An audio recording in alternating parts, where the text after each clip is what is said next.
Hey YouTube, it's me Chris here, and today we will be taking a look at my thoughts on the Canon EOS 700D.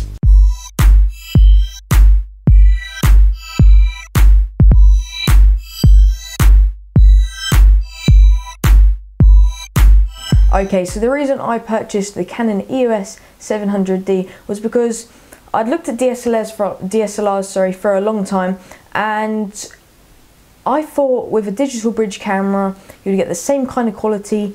It really doesn't make any difference from having a DSLR to something like that, or pretty much a point and shoot camera. It just looks better and makes you look like a photographer, but that's not true. The lens and the camera itself, changing between those to provide the best quality depending on what you're shooting, just changes everything. Like if you had a digital bridge camera and for instance you were trying to zoom into something and you're like, yeah, this is perfectly fine, but at the same time if you had a DSLR, okay, you would have to change a lens, taking more time, but you could have a lens that would have a higher f point, so like 1.8, maybe 2.2, something like that, providing a good bokeh in the background, so you'd get a nicer image quality and overall it'd look a lot better.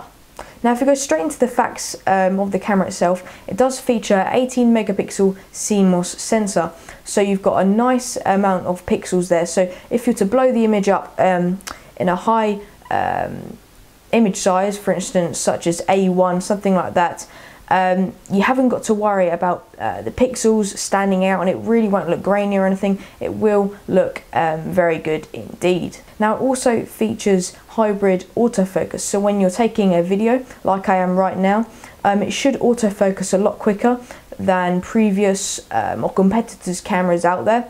So while you're taking the video, it should autofocus a lot quicker than previous cameras. Now the ISO is 12,800 for photo mode, and then if you're taking video like I am right now, you can have up to 6,400, which is more than enough, to be honest. Right now I'm actually recording on ISO 100 because the higher the ISO you have, the higher the brightness is really of the video or picture, but at the same time it can also make the video or picture look a lot more grainy. So personally I try to get as much lighting as I can here. I've got some video lighting, I've also got some natural lighting coming through, and then that seems to work perfectly fine. So yeah, I try to keep the ISO as low as possible, but obviously the camera does feature a good enough ISO range. Now the camera does feature a 3-inch touchscreen display, allowing you to touch the display on a specific object while you're filming or taking photos, and that way it's going to focus on that specific object. I'd also like to mention that the screen itself can articulate in pretty much any direction, so you can have it facing that way, you know, so that's great. Right now when I'm recording I always have it against me so I can see if I'm in focus what's happening and if it's recording properly. Now the camera does also feature 9-point autofocus, allowing you to get a specific object in focus and the others not. Also being where if you're in autofocus and let's just say you wanted to take a picture of something and it's pretty much center and you just wanted to take a quick picture, it's going to focus in that specific area and take the picture, and it's obviously going to try and get that specific area in focus. Now a thing that's very important to me and important to my viewers as well is full HD video. So it records in 1080p video, so it allows me to upload to YouTube behind me in 1080p. Like there is 4K out now and this camera does not support it. It's a medium range DSLR. I thought I'd just get that out there very quickly. So it's kind of entry level, you go into medium range, this is the kind of camera that is. It's not really a 1D or anything like a 5D Mark III, it's nothing like that. It's just a Canon EOS 700D, and they say it's classed as a middle class, and I'd say it has the features to be called that. You know, it features everything I've just said and there's much more. So like I was saying, it does record in full HD video, which is very important, and not necessarily for me but anyone out there now. I mean, at least in the last 2-3 years things have started coming into HD. Now from now and on forwards, really if you're buying a camera it really does need to be in full HD. Now the camera itself in photo mode does support 5 FPS, and what that means is it means frames per second. So if we were to hold down the shutter button, it can continuously shoot 5 pictures per second. So you've got a nice burst rate there, allowing you, for instance, if there was a specific time where something was going to happen and you had a very small duration of time where you could take that photo, you could just hold down the shutter button and it would take as many photos as it could here, 5 in a second, and then you've got a higher chance of obviously getting the picture you wanted. Now personally, I think it's a great camera. Like I said, it's my first DSLR, so I can't really compare it to anything else. But before I did have the Sony HX200V, sorry, and that was a digital bridge camera, and that provided good quality video and good quality photos, but it really didn't come up to what I needed. And the features I needed were interchangeable lenses to provide different scenes of pictures and videos. So for instance, if I'm doing portrait photography, I can change the lens dependent on that, and also as I'm videoing right now, I can change the lens dependent on that as well. Now I did want to include this within the video, and that is the accessories that I have bought for this camera so far. So we'll go ahead, get these, and I'll show you guys it in just a second. Okay, so the first thing that I bought was this, the Yongnuo YN565EX speedlight flash. Now I got this because I'm going to be doing some photography very soon, and might be doing a few events as well to, you know, see my photography skills. And yeah, so I bought this on eBay for around £78, something like that, and it's a really good flash. It does provide good lighting.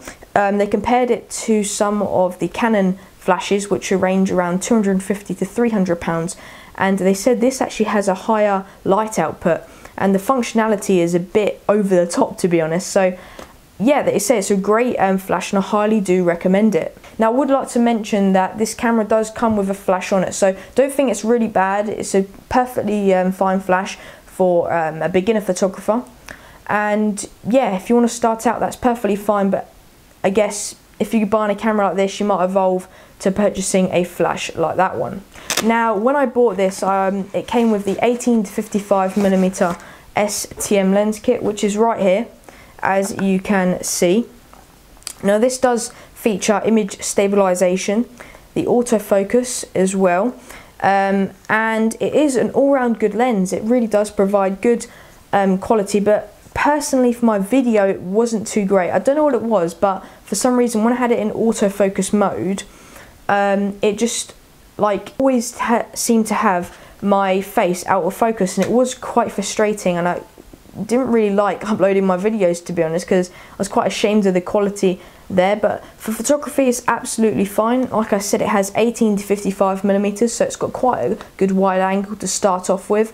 And right now I'm recording this with my 50mm 1.8 by Canon, which I got for around £65 second hand, and it's a great lens. It really is a great lens. Like I said, it's got a f 1.8, so you have that really nice blurred background, and it does provide a overall great, exceptional image quality. So yeah, I really do recommend that lens. Everything like this will be in the description below for you to check out. So my final thoughts on this camera: it's a really great camera. It does provide good quality images, and like I said, with that lens it's just exceptional. Some of the results you can get, and if you're starting out with only like £65 it cost me or something like that, it's a really affordable lens as well. So if you'd like to buy this camera and some of the other stuff here, you can go ahead and check out the description below, and I'll link everything there. Now I bought this camera from Digital Rev. Now I started watching their YouTube channel, which is Digital Rev TV, and it's quite funny. In fact, it's quite a good channel, and I'll link that below. And they were doing an amazing deal on this camera with the 18 to 55mm STM lens kit for something like, I got it when I purchased it, it was £470, and now it's £480, so it's only a £10 increase. But to buy it from somewhere in the UK, it's around £600, so it's quite a big price, you know. Like I'm saving like £130, which for me, which is absolutely fantastic. So yeah, I really do recommend them. Don't be put off by they're based in Hong Kong. I haven't got anything against anyone in Hong Kong or Asia. It's just generally, you know, it's slow delivery and it's not always the greatest customer service. So yeah, they are a really great company. I got it within 3 days, and that's all the way from Hong Kong. I had tracking information the whole time. They text me within an hour of getting the item itself. So I really do recommend digitalrev.com. So yeah, that was my thoughts video on the Canon EOS 700D. Hopefully you did enjoy it, and yeah, great camera, great stuff, and I'll see you all in the next one.